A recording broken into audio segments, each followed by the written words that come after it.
Okay, so here we go. This is the fourth brew I've done it on the ROBOBREW system. I had a few troubles getting my levels right, and I took some profiles from Beersmith from things like Grainfather, and for some reason they had a much lower efficiency than I got. I usually get about 80% or just over 80 in the mash, 82, 81. And for some reason the Grainfather one was set a lot lower. I don't know if that's because they take into account the dead space in the bottom or the pump or whatever it is. But so I had to raise that. That mucked up one of the numbers in one of my brews. And the other thing was water levels. I just wasn't getting it right. But I've got it. Last brew was just about spot on, and I think I've got it right now. So anyway, we're mashing with 20 litres first. I normally do. I think any beers that are you know, over 4.5% you'd use 20 litres for. I've just found it makes it a lot easier to stir it. Things don't get blocked as easy and things like that. I did try the first brew with about 16 litres and it just wasn't enough. So I've upped it, mashing to 20 litres, and I haven't had any issues since then.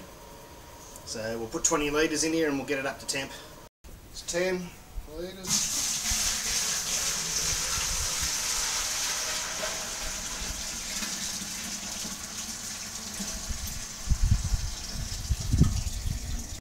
Another 10 makes 20 litres.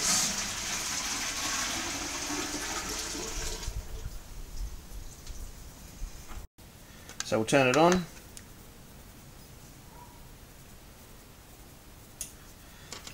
Turn it up to my strike temp, which is 71. I'm going for a mash temp of 68, but my grain's very hot today. It's about 26 degrees in here.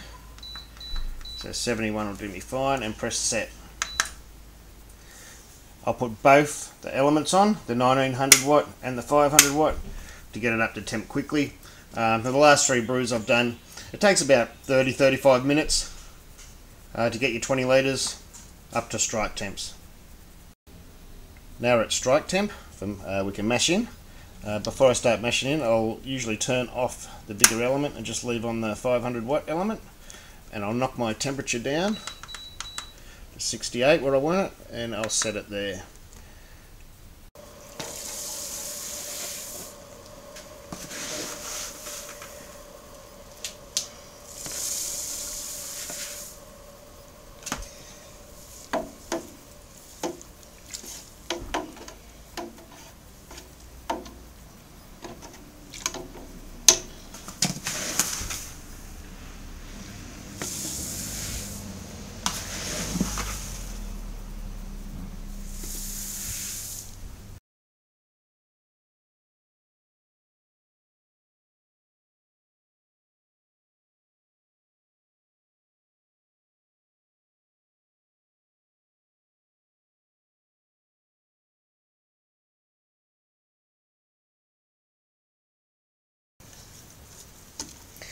There you go, you can see this is a bit bigger beer than I've been doing lately. But if I had any less than 20 litres in there, that'd be a lot thicker, wouldn't it? I think that's a nice consistency there. But I wouldn't want it much thicker. I could add another litre if I wanted to, but I think I'm just going to leave it like this today. See how we go. After you've mashed in, you may notice that your temp still reads a little high down the bottom. That's just because you got a little bit of a warm pocket here. It hasn't quite caught up to the mash yet. The mash would have cooled down when you put your grain in, but it will catch up. And that's the same on all your systems, in Eskies or you know, it doesn't matter if it's a fully automated system. Once you change things, it takes 10 minutes for the temperatures to even out. So don't worry about it too much. Don't go putting in cold water or anything like that to cool it down. It'll be fine. There you go, you can see it's dropping down already. We're at the end of the mash now, and you may notice sometimes when it says at 67, but the elements haven't gone on, there's a time delay feature similar to the STC with your fridge compressor safety feature that to save the elements coming on, it gives time for the temperatures to even out. I haven't timed it, so I don't know how long it is, but that's what happens. As we saw there, it just came straight back on and it'll start heating up to the 68 again. But anyway, we're at mash out now, so I can pump this up to my 75, set it, and let it go. Whether you mash out or not is up to you. I do. I was taught at brew school. It's about consistency and things like that. It won't take too long for this to go up to mash out temperatures. Once you hit the 75, leave it at least another 10 minutes after that, and you should be right. I'm not sure if I mentioned, when you're on the way to mash out, there's no problems with turning both the elements back on again, just to speed it along a bit. Okay, now this bit's very dangerous. If you've got some help around, get some help. Look at these lovely silicone gloves, just because I'm by myself. And it's still very hot, it's around 75 degrees. It's just been mashing out for 10 minutes. There's a silicone gloves, look, they're beautiful. Love arts on them and all. Alright.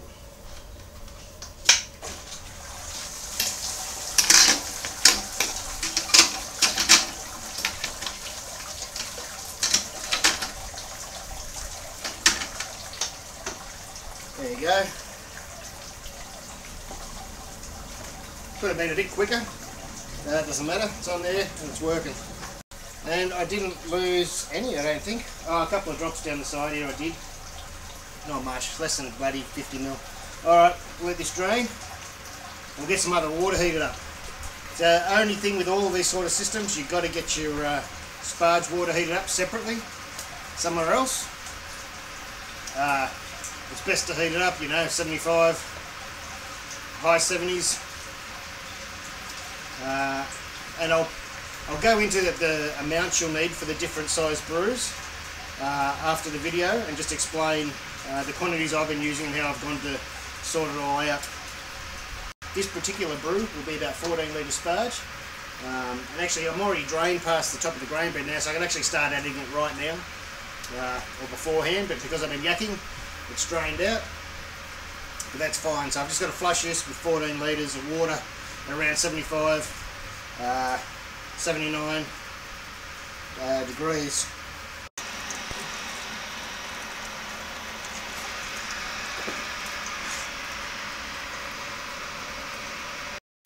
So now mash out's finished and it's draining. There's no problem at all with trying to get up to your boil temps now, because it won't take long for the sparge. So I just pop it up. Usually 105 is fine. It usually sits about 104 for the boil. Again, I'll put the strainer in, the colander in. It's probably not needed 100%, but it won't hurt either. Get it starting to go through.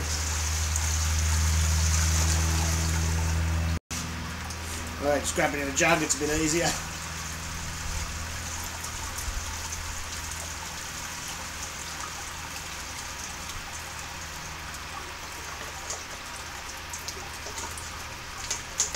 And you don't want to overflow, you only want it's about the same as usual, inch or two above the grain bed's plenty.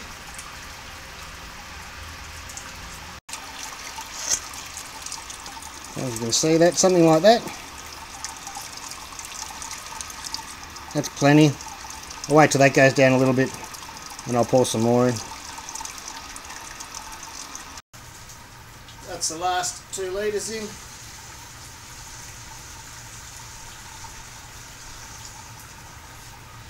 Let that drain through until it stops draining, and we're ready to start the boil. So once it's finished, I've collected enough wort. Just get rid of it. Take that off. Wait for the boil. Okay, we're nearly at the boil. What I do these days, I usually wait till it just comes to the boil to take the first reading. Just because I know it's mixed up properly. I do that on my other system too. But the other thing I do is just use a jar or a little plate even, or something you've got, and just take a little bit, just so it cools down a bit. Your auto temperature calibration on your refractor meters, etc., doesn't work really well when it's near boiling point. So just let it cool down. It only takes 5 minutes, or less even. You have a cold plate or something like this, it's not going to crack with hot liquid in it. It won't take a couple of minutes, or if that, to cool down to enough to get an accurate reading. So really, just by the time I've had that little chat, I've swirled it around a couple of times, it's not that hard anymore. I can just put a drop on, or use a dropper, or whatever you want to do. Oops, after that mist, that's alright. There's enough on there. Wrap that back in there. We'll have a look, eh? It says 1046 right on the line. I can't remember what I'm supposed to be.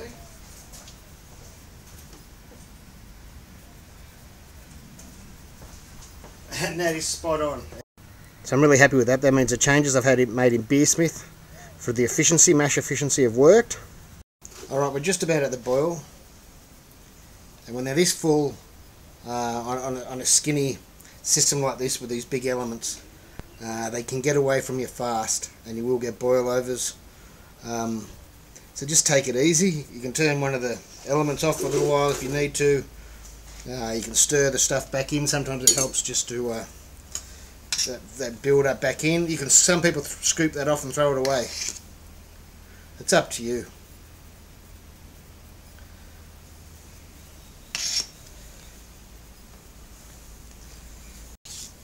But you can get away with this fine. You just got to, don't take your eyes off it. Once it starts getting up the top, turn the elements off if you have to. Stir it in. Use a spray bottle with water. Whatever you have to do. I don't believe in this spoon thing.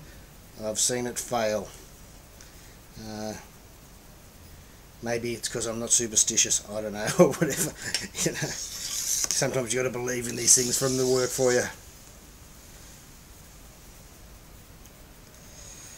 I do find stirring it down and breaking that foam down helps a bit. We're starting to boil now.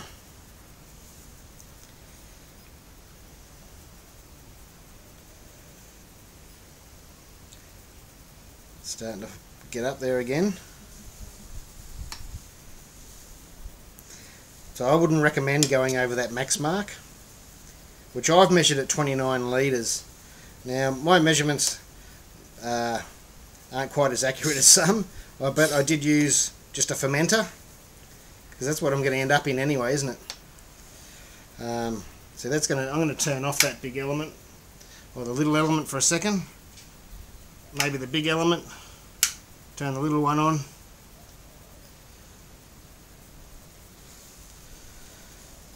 There it goes, starting to go down. Now there was a nice breeze came in then. There, knocks that down. But if I didn't have my eye on that, that would have went over. I'll turn the elements back on. You can see that's settled down now. That's with both elements on at the moment. It will get hotter, but it probably won't boil over now until I put the hops in.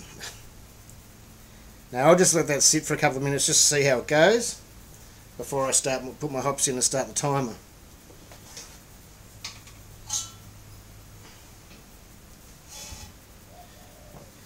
Now you can use a hop basket or a grain bag. I've actually found the grain bags are better and less hassle. There's good points about these, but they also tend to block sometimes. Sometimes the proteins and the hops block them, and you've really got to shake them all the time to loosen it up. And I don't get that problem with the bags. So it's really up to you what you use. Try not to let them bags hit the bottom. You should be fine, but you know, you just want to avoid it. But besides that, it doesn't really matter. You can throw them straight in, especially if you're using the immersion chiller that you get with it. You can throw them straight in, but because I prefer using my counterflow chiller, my plate chiller, then I like to use a hop basket and a hop bag. It just makes cleaning a lot easier and you're not going to get blocked with hops. But so you can see that's alright now. I'll put the basket in for a sec. That's the other trouble with these baskets. You need to get a clamp of some sort, or a bulldog clamp. I haven't got one here at the moment. So just something like that. I mean, eventually you could bend this over if you wanted to.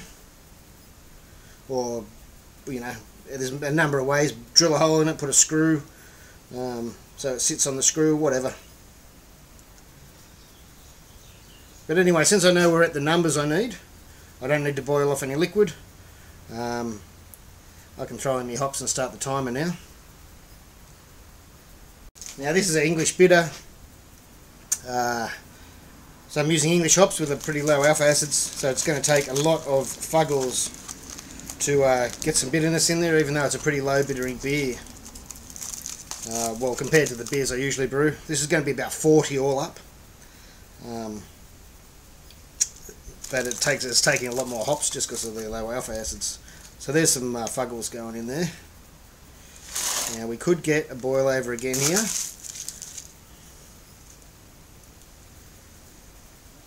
But it seems to be okay. Alright, so I'll just go and start the timer.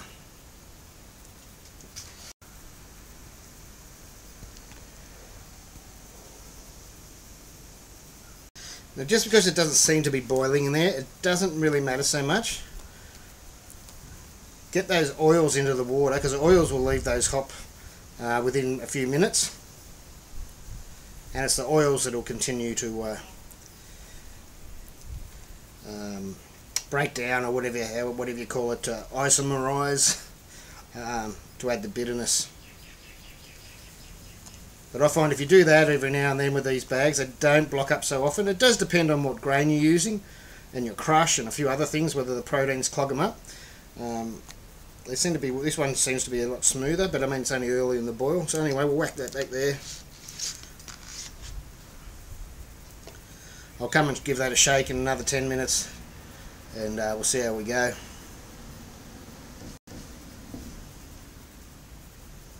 $50 minutes until the next hop addition. Alright, there's only about 20 seconds to go for the last 10 minutes. I've just got Werflock tablet and some yeast nutrient and some more hops. What I'm going to actually do is I'll probably take this basket out now. See, I can get blocked up a bit. That's blocked. Sometimes it unblocks easily like that. Sometimes it doesn't, but I'll probably end up taking this out and just get it out of the way. All the goodness out of those hops is going to be well and truly in the wort by now. Alright, there's the timer for the last 10. So what I'll do is I'll just throw these in a grain bag. I find these grain bags a lot better than any sort of hop sock. You know, those hop socks, I find them a real pain in the ass. And whack them in for the last 10. Take that off there, take these out. There's no need having these in. The goodness is well and truly out of those hops. 10 minutes to go with the boil. Okay, that's the end of the boil, so I'm going to turn the elements off.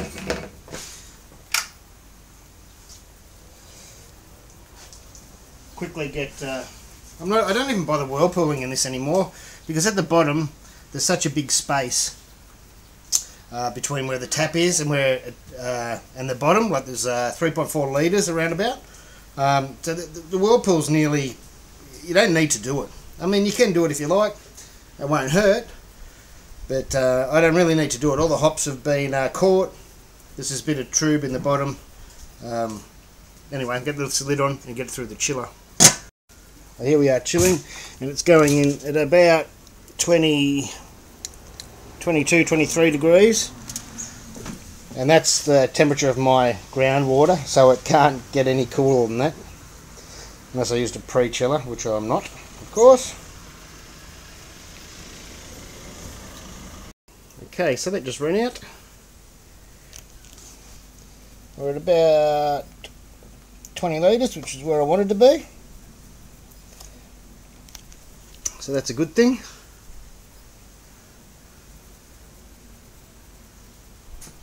One of the best things about these units, besides them being compact and virtually all in one, and they make good beer, is the cleanup, man.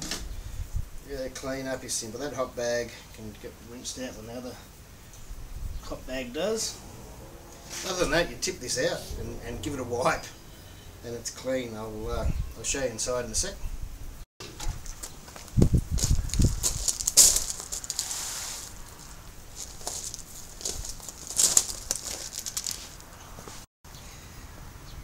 That's all you got left, and like seriously, that just wipes off like that.